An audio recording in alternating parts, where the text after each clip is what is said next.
नमस्कार दोस्तों, कैसे हो आप सभी। आई होप कि आप अच्छे होंगे, आपकी पढ़ाई अच्छे से चल रही होगी। आज हम 12th के स्टूडेंट्स के लिए फिजिक्स से रिलेटेड वीडियो लेकर आए हैं। 12th में हमारा 12वां चैप्टर परमाणु एटम चल रहा है और आज की इस वीडियो में इस चैप्टर से रिलेटेड 4 छोटे छोटे टॉपिक्स यहां पर देखेंगे। सबसे पहले हम बात करेंगे आयनन ऊर्जा के बारे में, उसके पश्चात आयनन विभव, उसके बाद वाला जो टॉपिक होगा उसमें हम देखेंगे उत्तेजन ऊर्जा और अंत में उत्तेजन विभव। 4 छोटे छोटे टॉपिक हैं जो इस वीडियो में समझ लेंगे।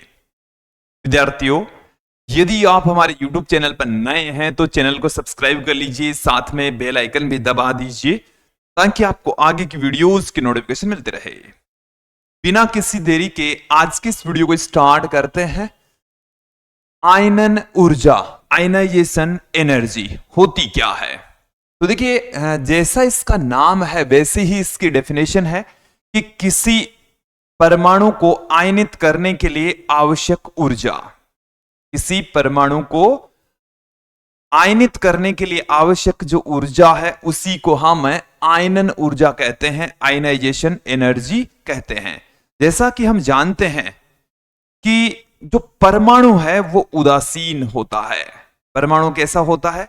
उदासीन होता है, क्योंकि उस पर जितना धनावेश होता है उतना ही ऋणावेश होता है। अब यहां से जो धनावेश है उसकी मात्रा में हम बाहर से कोई फेरबदल नहीं कर सकते, इसलिए ऋणावेश में परिवर्तन करेंगे, अर्थात इलेक्ट्रॉनों की संख्या में परिवर्तन करेंगे। अब इलेक्ट्रॉनों की संख्या 2 तरीके से हम चेंज कर सकते हैं। उस उदासीन परमाणु में से इलेक्ट्रॉनों को बाहर निकाल लें या उस उदासीन परमाणु को कोई अतिरिक्त इलेक्ट्रॉन दे दें। तो यदि किसी परमाणु में से अतिरिक्त इलेक्ट्रॉन बाहर निकल गया तो उस परमाणु पर धनावेश आ जाएगा, और यदि उस परमाणु उदासीन परमाणु पर इलेक्ट्रॉन रोपित कर दे तो उस पर ऋणावेश आ जाएगा। तो उदासीन परमाणु को धनावेश या ऋणावेश में बदलने के लिए जो आवश्यक ऊर्जा होती है उसी को हम आयनन ऊर्जा कहते हैं, आयनाइजेशन एनर्जी कहते हैं। डेफिनेशन सीधी सी है कि किसी उदासीन परमाणु को आयनित करने के लिए आवश्यक ऊर्जा आयनन ऊर्जा कहलाती है, आयनाइजेशन एनर्जी कहलाती है। देखिए क्या है, जैसे मैं यहां पर एक परमाणु ले लेता हूं। ये हमारे पास में क्या है? एक परमाणु है। हम यहां से ही एक अच्छा सर्किल निर्मित कर लेते हैं। ये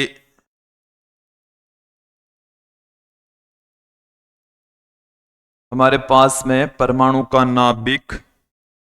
अब इस नाभिक के चारों ओर निश्चित कक्षाओं में इलेक्ट्रॉन चक्कर लगाते हैं। निश्चित कक्षाओं के अंदर क्या होता है? इलेक्ट्रॉन चक्कर लगाते हैं। ये यहां पर इलेक्ट्रॉन हम दिखा रहे हैं इस तरीके से। अब जैसे बाह्यतम कक्षा में ये 2 इलेक्ट्रॉन है, ये परमाणु कैसा होता है? उदासीन होता है। परमाणु होता है उदासीन, क्योंकि जितना इसमें धनावेश होता है उतना का उतना ही क्या होता है? ऋणावेश होता है। धनावेश और ऋणावेश की मात्रा बराबर, इस कारण से जो परमाणु है वो उदासीन होता है। लेकिन यदि किसी न किसी तरीके से इस परमाणु में से एक इलेक्ट्रॉन बाहर निकाल दें, किसी न किसी तरीके से क्या कर दें? एक इलेक्ट्रॉन को इस परमाणु में से बाहर निकाल दें, तो इलेक्ट्रॉन को बाहर निकालने पर इसमें से क्या कर दें? इलेक्ट्रॉन को बाहर निकाल दें। बाहर निकालने पर यदि किसी न किसी तरीके से इलेक्ट्रॉन को हम बाहर निकाल दें तो परमाणु कैसा हो जाएगा? परमाणु में से इलेक्ट्रॉन बाहर निकल गया, ऋणावेश बाहर निकल गया, तो यह हो जाएगा धनावेशित। कैसा हो जाएगा? धनावेशित। इसके ऊपर धनावेश आ जाएगा। दूसरा तरीका क्या है? किसी न किसी तरीके से यदि हम इलेक्ट्रॉन को रोपित कर दें परमाणु में इलेक्ट्रॉन को रोपित करने पर इलेक्ट्रॉन को क्या कर दिया जाए, इलेक्ट्रॉन को रोपित कर दिया जाए। रोपित करने पर क्या होगा, यदि किसी न किसी तरीके से इस परमाणु को इलेक्ट्रॉन दे दें, एक्स्ट्रा इलेक्ट्रॉन दे दें, इसका मतलब उसके ऊपर ऋणावेश आ जाएगा। कैसा आ जाएगा, ऋणावेश। और जो परमाणु है वो ऋणावेशित हो जाएगा। परमाणु कैसा हो जाएगा, ऋणावेशित हो जाएगा। यहां तक आपको क्लियर हो जाना चाहिए, समझ आ जाना चाहिए। अब मैं आयनन ऊर्जा की डेफिनेशन आपके सामने रख देता हूं कि किसी भी परमाणु में से इलेक्ट्रॉन को बाहर निकालने में या इलेक्ट्रॉन को रोपित करने में आवश्यक ऊर्जा आयनन ऊर्जा कहलाती है। तो किसी, देखिए डेफिनेशन क्या होगी, किसी उदासीन परमाणु, उदासीन परमाणु में से इलेक्ट्रॉन को बाहर निकालने, बाहर निकालने या इलेक्ट्रॉन को रोपित करने, इलेक्ट्रॉन को रोपित करने के लिए, रोपित करने के लिए आवश्यक ऊर्जा, आवश्यक, रोपित करने के लिए आवश्यक ऊर्जा आयनन ऊर्जा कहलाती है। आवश्यक ऊर्जा को हम क्या कहेंगे, आयनन ऊर्जा। तो आयनन ऊर्जा कहलाती है। ओके, अब देखिए इसके लिए हम एक सिंपल सा फॉर्मूला यहां पर देखेंगे कि हम जानते हैं कि दो ऊर्जा स्तरों के बीच की जो ऊर्जा है वो हमारे पास में होती है En2 माइनस En1। ये उच्च ऊर्जा स्तर होता है, N1 वह है वो निम्न ऊर्जा स्तर होता है। अब हम इलेक्ट्रॉन को बाहर निकाल दें, पूरी तरह से बाहर निकाल दें, वो किसी कक्षा के अंदर अब मौजूद नहीं है। इसका मतलब हो गया कि उस इलेक्ट्रॉन को हमने अनंत पर भेज दिया। अनंतवीं कक्षा में ऊर्जा होती है 0। यदि हम क्या कर दें, N2 बराबर अनंत कर दें, तो ये जो हमारे पास में ऊर्जा है इसी को ही हम आयनाइजेशन एनर्जी के इक्वल पुट कर देंगे। चलिए अगले पेज की ओर ले चलता हूं। अपने पास में ये फॉर्मूला है बोर की तीसरी परिकल्पना से। ये हमने कहां से लिखा है, बोर की तृतीय परिकल्पना से। यदि N2 बराबर कितना कर दें, अनंत, तो E बराबर अपने पास में क्या आ जाएगा, अनंतवीं कक्षा में यदि हम भेज दें तो ऊर्जा है वो आयनन ऊर्जा के बराबर हो जाएगी। किसके तुल्य हो जाएगी, आयनन ऊर्जा के इक्वल हो जाएगी। ठीक है, अब देखें आयनन ऊर्जा के इक्वल हो जाएगी तो अनंतवीं कक्षा के अंदर जो ऊर्जा होती है विद्यार्थियों वो होती है 0। अनंतवीं कक्षा के अंदर ऊर्जा कितनी होती है, 0 होती है। तो यहां पर देखें EI बराबर 0 माइनस En1। तो आयनाइजेशन एनर्जी है वो हमारे पास में En1 के तुल्य हो जाएगी, En1 के इक्वल हो जाएगी। ठीक है, आयनाइजेशन एनर्जी माइनस En1। अब देखिए nवीं कक्षा में ऊर्जा, हमने ये फॉर्मूले पहले ही पढ़ रखे हैं, nवीं कक्षा में चक्कर लगा रहे। इलेक्ट्रॉन की जो ऊर्जा होती है वो हमारे पास में होती है En बराबर, nवीं कक्षा में चक्कर लगा रहे इलेक्ट्रॉन की ऊर्जा माइनस में 13.6 electron volt upon n square. तो यहां पर अपने पास में आयनाइजेशन एनर्जी किसके इक्वल आ जाएगी, माइनस माइनस हो जाएगा plus 13.6 electron volt upon n square. जिस भी कक्षा से इलेक्ट्रॉन को आप बाहर निकाल रहे हैं वो कक्षा है n, वो कक्षा क्या है, n। अब जैसे मान लीजिए कि हम इलेक्ट्रॉन को पहली कक्षा से बाहर निकाले तो कितनी आयनन ऊर्जा होगी। चलिए, आयनन ऊर्जा हमारे पास में आ चुकी है। आयनन ऊर्जा जिसको हम ई आई से लिख रहे हैं, ये होती है 13.6 electron volt upon N square. यहां पर पहली कक्षा से यदि हम इलेक्ट्रॉन को पहली कक्षा के लिए n बराबर कितना हो जाएगा, 1, n बराबर 1 होगा तो आयनाइजेशन एनर्जी कितनी हो जाएगी, 13.6 इलेक्ट्रॉन वोल्ट।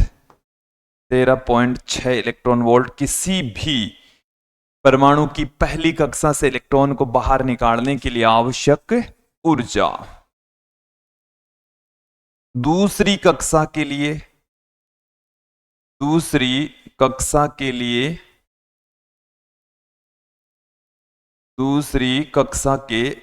n बराबर हमारे पास में 2, तो उस स्थिति के अंदर यहां पर आप क्या कर दीजिए, 13.6 इलेक्ट्रॉन वोल्ट में आप 2 के स्क्वायर का भाग लगा देंगे तो 3.4 इलेक्ट्रॉन वोल्ट आएगा। तीसरी कक्षा के लिए इसी प्रकार से, तीसरी कक्षा के लिए आयनन ऊर्जा कितनी आएगी, प्लस में 1.51 इलेक्ट्रॉन वोल्ट। चौथी कक्षा के लिए कितनी आएगी, ionisation energy plus 0.85 electron volt. और अंत में यदि मैं बात करूं हाइड्रोजन परमाणु की, पांचवी कक्षा से इलेक्ट्रॉन को यदि आप बाहर निकालें तो 0.54 इलेक्ट्रॉन वोल्ट ऊर्जा की आवश्यकता होगी। तो ये हमारे पास में विभिन्न कक्षाओं से संबंधित आयनन ऊर्जा आ चुकी है। ये आप लोगों को अच्छे से समझ में भी आ गई होगी। अब मैं थोड़ा सा आगे बढ़ता हूं, यहां पर बात करते हैं आयनन विभव। अब हम बात करेंगे आयनन विभव। देखिए, आयनन विभव भी आयनन ऊर्जा की भांति ही है। यहां पर हम किसी इलेक्ट्रॉन को इतना विभव देंगे कि परमाणु आयनित अवस्था में आ जाएगा। तो किसी परमाणु में इलेक्ट्रॉन को रोपित करेंगे तो उस इलेक्ट्रॉन को हमें विभव देना पड़ेगा। किसी परमाणु में से इलेक्ट्रॉन को बाहर निकालेंगे तो उसको हमें विभव देना पड़ेगा। तो किसी इलेक्ट्रॉन को दिया गया वह न्यूनतम त्वरक विभव जिससे परमाणु आयनित अवस्था में आ जाए, आयनन विभव कहलाता है। क्या कहलाता है, आयनन विभव कहलाता है। तो सीधी सी सिंपल सी डेफिनेशन देखेंगे आप, किसी इलेक्ट्रॉन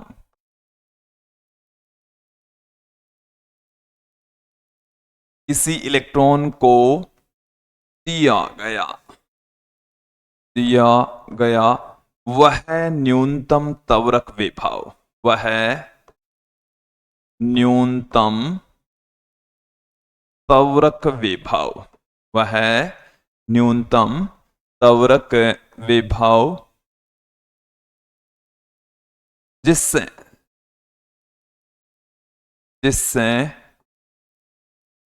परमाणु आयनित अवस्था में आ जाए, जिससे परमाणु आयनित अवस्था में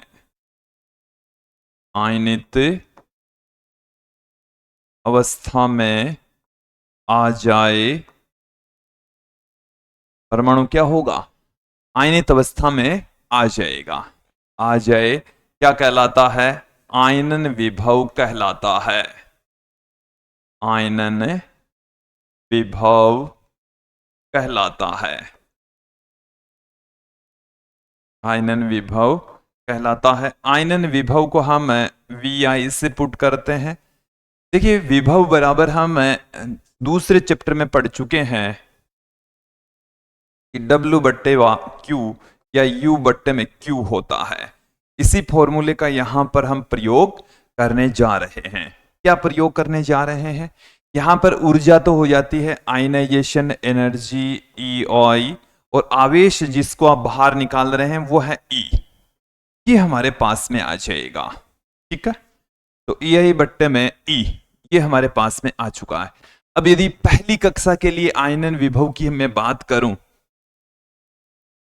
देखिए अपने पास में Vi बराबर आया है EI अपॉन E, तो यहां से n बराबर 1 के लिए, मतलब पहली कक्षा से किसी इलेक्ट्रॉन को बाहर निकालने के लिए आवश्यक ऊर्जा हमने 13.6 इलेक्ट्रॉन वोल्ट पड़ी है। इसमें E का भाग लगा देंगे तो E से E कैंसिल हो जाएगा, प्लस 13.6 वोल्ट, 13.6 वोल्ट आ जाएगा। इसी प्रकार से n बराबर 2 के लिए दूसरी कक्षा के लिए जो विभव है वो हमारे पास में आ जाएगा। दूसरी कक्षा के लिए हम आयनन ऊर्जा जानते हैं 3.4 इलेक्ट्रॉन वोल्ट, तो E से E कैंसिल हो जाएगा, 3.4 इलेक्ट्रॉन वोल्ट आ जाएगा। इसी प्रकार से n बराबर 3 के लिए जो आयनन ऊर्जा है 1.51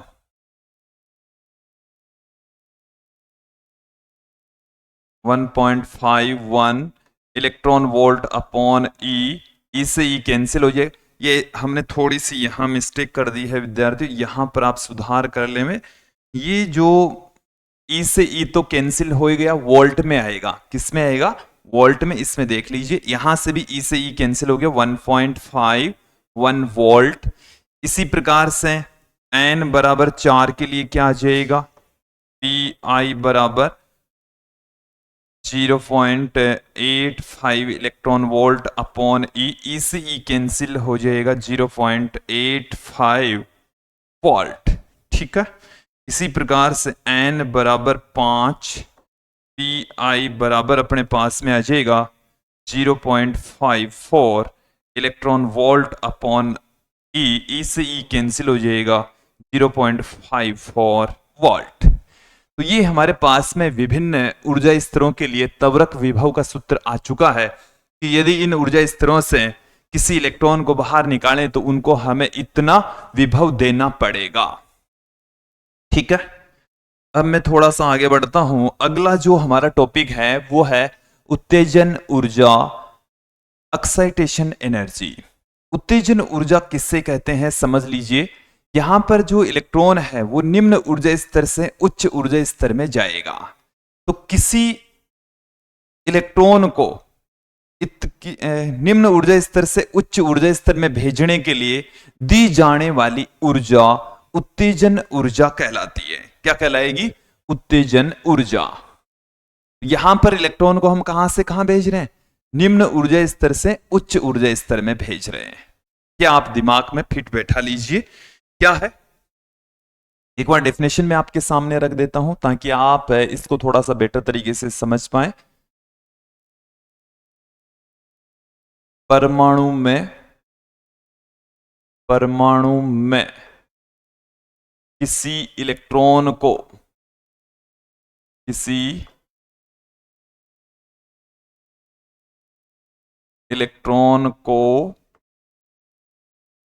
दी गई वह ऊर्जा जिससे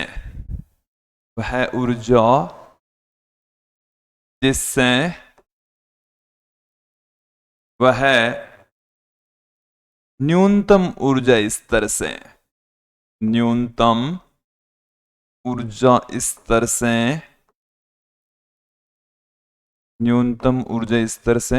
उच्च ऊर्जा स्तर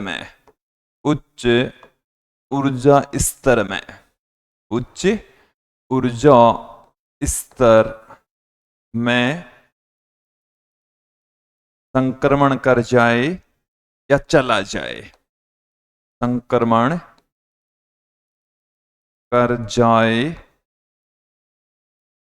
उत्तेजन ऊर्जा कहलाती है। क्या कहलाएगी?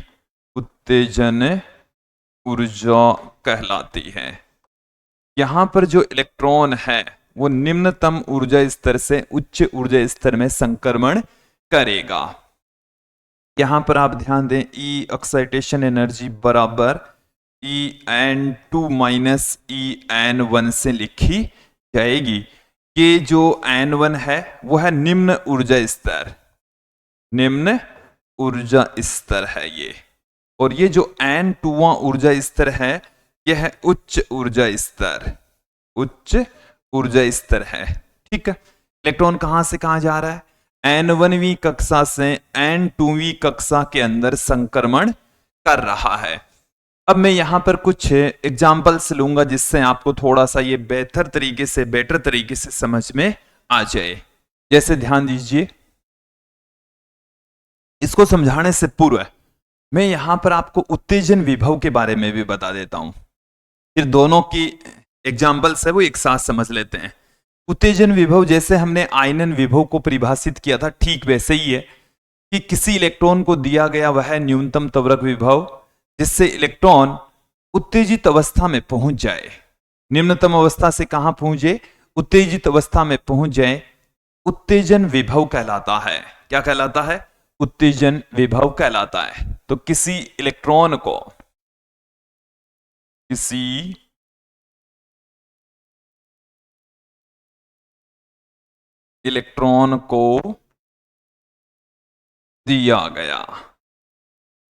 दिया गया वह न्यूनतम त्वरक विभव, वह न्यूनतम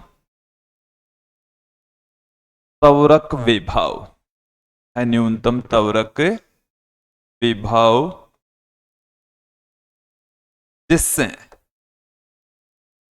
जिससे इलेक्ट्रॉन निम्नतम ऊर्जा स्तर से निम्न ऊर्जा स्तर से उच्च ऊर्जा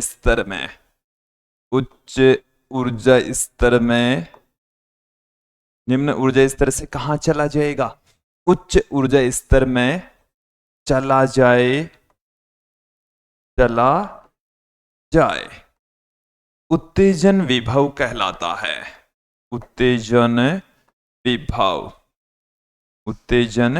विभव कहलाता है।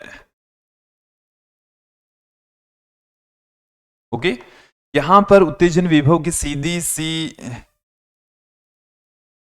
उत्तेजन विभव को VEX से पुट कर देंगे जो कि EEX अपॉन में E के बराबर होगी। मतलब इनका जो मान आएगा वो इलेक्ट्रॉन वोल्ट में आएगा और उसके अंदर हम E का भाग लगा देंगे तो वहां से ये जो मान है वो सिर्फ वोल्ट में रह जाएगा। ठीक है, अब एग्जाम्पल के जरिए इसको थोड़ा सा समझ लेते हैं क्या है। जैसे मान लीजिए कि इलेक्ट्रॉन कहां से कहां जा रहा है? N1 बराबर पहले ऊर्जा स्तर से ये जा रहा है N2 बराबर दूसरे ऊर्जा स्तर में। पहले ऊर्जा स्तर से इलेक्ट्रॉन जा रहा है दूसरे ऊर्जा स्तर में, तो यहां पर आप ध्यान देंगे उत्तेजन ऊर्जा क्या होगी? EEX बराबर EN2 माइनस EN1। चलिए ध्यान दीजिए कि दूसरा जो ऊर्जा स्तर है उसमें ऊर्जा होती है माइनस में 3.4 इलेक्ट्रॉन वोल्ट, माइनस EN1 पहले ऊर्जा स्तर में ऊर्जा का मान होता है माइनस में 13.6 इलेक्ट्रॉन वोल्ट। अब यहां से माइनस माइनस प्लस हो जाएगा और 13.6 प्लस का और माइनस 3.4 घटाओगे, काटा पेटी मतलब जोड़ बाकी करोगे तो अपने पास में 10.2 इलेक्ट्रॉन वोल्ट आ जाएगा। कितना आ गया? 10.2 इलेक्ट्रॉन वोल्ट। यदि आप इसी स्थिति के अंदर उत्तेजन विभव भी ज्ञात करना चाहें तो सीधा सा सिंपल सा है, इसमें से इलेक्ट्रॉन को बाहर निकाल दीजिए, 10.2 इलेक्ट्रॉन वोल्ट अपॉन ई से ई कैंसिल हो जाएगा, 10.2 वोल्ट आ जाएगा। कितना आ जाएगा? 10.2 वोल्ट। एक दो एग्जाम्पल और समझ लेते हैं। पहले ऊर्जा स्तर से जैसे इलेक्ट्रॉन कहां चला जाए? N1 बराबर पहले से इलेक्ट्रॉन चला जाए तीसरे ऊर्जा स्तर में। पहले से कहां चला जाए? तीसरे ऊर्जा स्तर में चला जाए तो उत्तेजन ऊर्जा कितनी होगी? EN2 minus EN1। N2 में ऊर्जा स्तर, तीसरे ऊर्जा स्तर में ऊर्जा होती है माइनस 1.51 इलेक्ट्रॉन वोल्ट, माइनस पहले ऊर्जा स्तर में ऊर्जा हमारे पास में 13.6 इलेक्ट्रॉन वोल्ट। अब यहां से ये माइनस माइनस प्लस हो जाएगा और माइनस माइनस प्लस हो जाएगा तो इसमें से घटा दीजिए फिर 12.09, प्लस में कितना आएगा 12.09 इलेक्ट्रॉन वोल्ट। विद्यार्थियों हमारे को पढ़ाते पढ़ाते ये जो वैल्यू है वो याद हो चुकी है, आप इनको एक बार हाथ से करके जरूर देखिएगा। अब यहां से हम एक और एग्जांपल, पहले VEX निकाल लेते हैं यहां से। तो इसके अंदर आप भाग लगा दीजिए 12.09 इलेक्ट्रॉन वोल्ट अपॉन E, तो ये 12.09 आएगा। उधर कितना लिखा 12.09, ये वोल्ट में आ गया है। किस में आ गया है? वोल्ट में आ चुका है।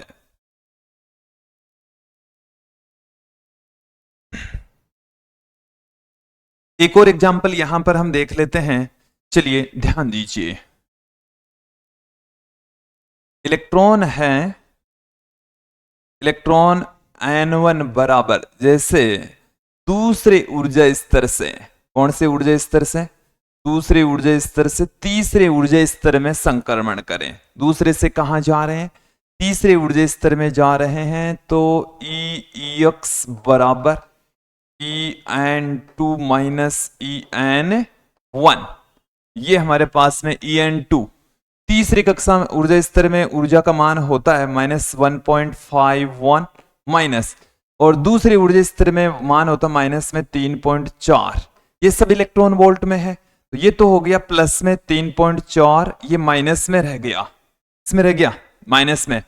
तो 1.89 इलेक्ट्रॉन वोल्ट हमारे पास में उत्तेजन ऊर्जा आ चुकी है। उत्तेजन विभव EEX अपॉन E, यहां से 1.89 इलेक्ट्रॉन वोल्ट अपॉन E से E कैंसिल हो जाएगा, 1.89 वोल्ट आ जाएगा। क्लियर?